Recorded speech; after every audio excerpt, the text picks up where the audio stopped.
एक रूप हो जाए अथवा उनके साथ विवाह कर ले तो इसके दुखों का अंत हो सकता है। सुखदेव जी महाराज परमात्मा के साथ विवाहित हुए हैं। महाराज की इच्छा है कि मेरी कथा सुनने वाला यदि परमात्मा के साथ विवाह कर ले तो उसका मरण मंगलमय हो जाए।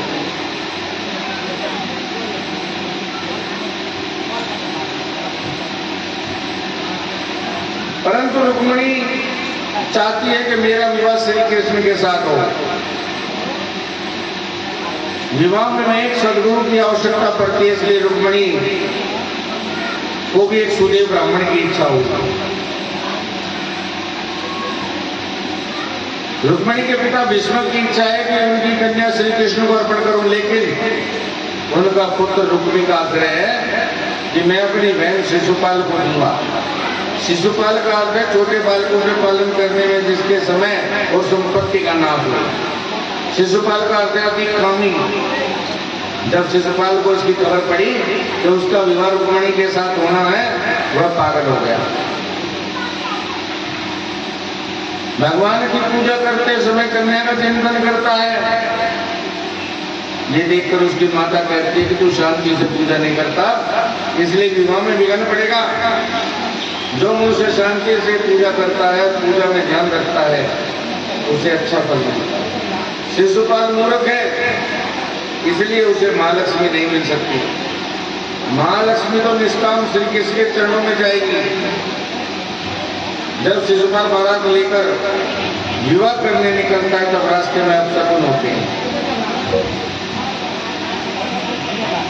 शिशुपाल के साथ विवाह करना रुक्मिणी जी को भी पसंद नहीं। उन्हें तो परमात्मा के साथ विवाह करना।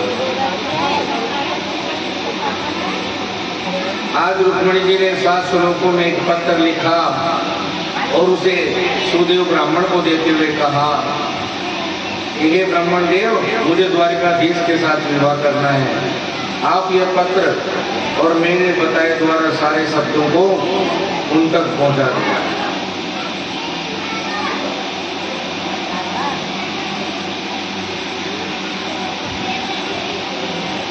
ये वैष्णव श्री कृष्ण के पास आए हैं।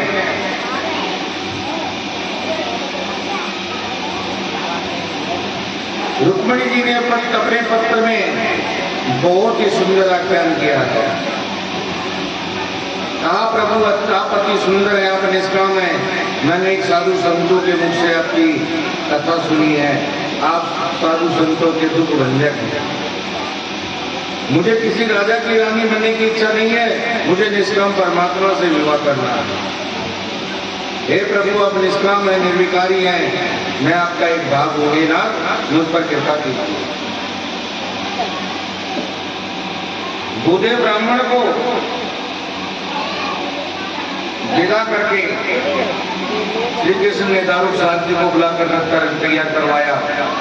उस रथ में अपने साथ सुदेव ब्राह्मण को बैठाया। उन्होंने भूदेव को वंदन किया और गणपति महाराज का स्मरण करके प्रस्थान किया।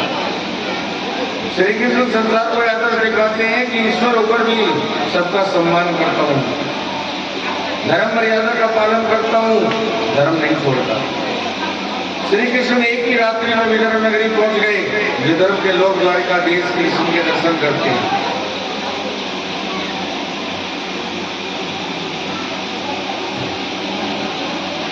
रुक्मिणी जी इंतजार कर रही हैं।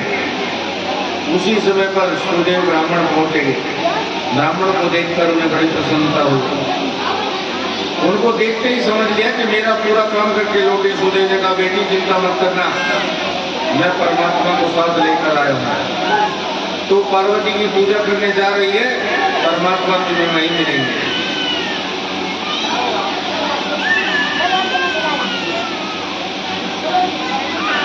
रुक्मिणी जी आनंदित है, उन्हें पति के रूप में परमात्मा मिलने वाले हैं। इधर शिशुपाल बारात लेकर आया। जरासंध, दत्तपुत्र इत्यादि अनेक राजा उनके साथ थे। वहां पहुंचने पर उसे समाचार मिला कि श्री कृष्ण आए हुए हैं। सुनकर शिशुपाल घबरा उठा। अति कामी बहुत डरपोक होता है। शिशुपाल रोने लगा। जरासंध